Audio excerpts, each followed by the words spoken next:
us not to die. I've come to introduce the work Correct Information About Fibroids. Correct information about fibroids.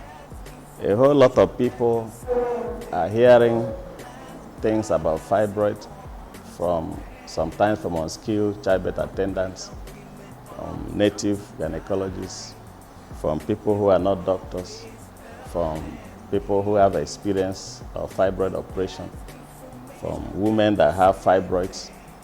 People are getting information right, left, and center about fibroids, and most of this information they are getting are wrong. And because they have wrong information, it affects the way they respond to fibroids. Many of them go to unskilled birth attendants, many of them go and take native medications and worsen their problem.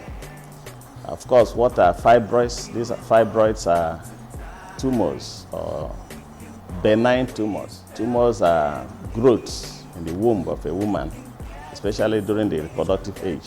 These growths are benign because they are not cancer, but we have also found out that sometimes fibroids can coexist with cancer of the womb. And there is a whole lot of challenges that fibroids cause, especially recurrent miscarriages, heavy menstrual flows that may make somebody become anemic. And of course, fibroids can kill through anemia. It can impinge on the ureters. Fibroids can cause problems during pregnancy, making pregnancy difficult, making pregnancy painful, causing a lot of discomfort for women. Fibroids has led to increased cesarean section rate. These are some of the challenges of fibroids, and these things are articulated in this book, Correct Information About Fibroids. This book is dedicated to all women who are suffering from challenges of fibroid, complications of fibroid. Like I've mentioned some of the complications of fibroid, even the mechanical impingement on the nerves of the back, causing back pain, causing pain in the front of the body, making women to urinate frequently. So women that are suffering from challenges of fibroids, complications of uterine fibroids, especially when it has grown big above the pubis and entered the abdomen, displacing some organs. This book is dedicated to these women who, out of fear of surgery, they have refused to do something about fibroids. So by reading this book, such women can benefit and make a decision to have the fibroids removed. One good news is that fibroids can be removed successfully through surgery and return that woman to good health, and most times return her to fertility. Infertility is one of the challenges of fibroids.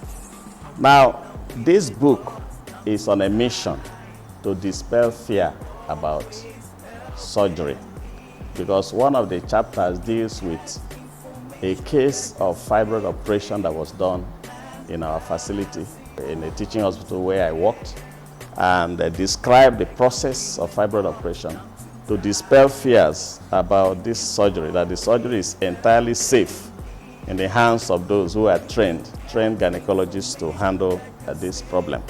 So the other aspect of this book that is very, very unique is that the book has a glossary.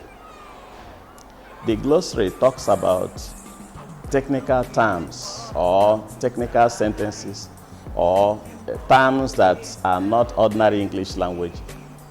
These terms have been explained at the glossary, and the glossary is in alphabetical order towards the end of the book. And even some words received immediate attention in the text through enclosed brackets.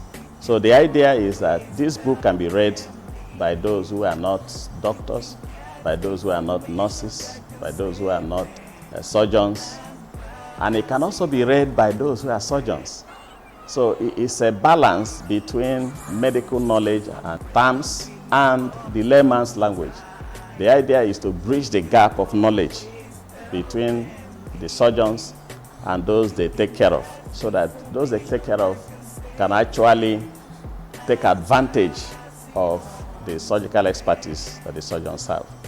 The book is on a mission to dispel fear of surgery. The book is on a mission to give correct information to avoid our people going to charlatans for treatment that avail them nothing. Most of them take these treatments and the fibroids remain. Some of them die for nothing when they should be alive. Some of them end up childless because of fibroids when they could have children. Some of them end up very sick, anemic, not able to go to work when they could go to work and attend to their chores if they remove the fibroids. So the book has a way of solving the problem of information concerning fibroids. And I recommend it to all healthcare providers, the doctors, the nurses, the midwives, even the women that have these fibroids, pregnant women who have fibroids. And I recommend the book also to health institutions who train doctors, who train nurses, who train lab scientists, who train other categories of healthcare providers. They need information about fibroids, correct information about fibroids. And the book is based on experience of over 30 years in active surgical practice.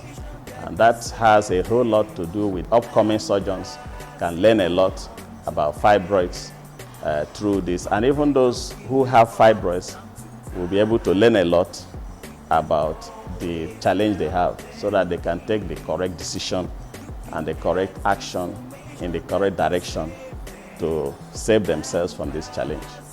So you are welcome, and I recommend it to WHO, World Health Organization. I recommend it to ministries of health of the world.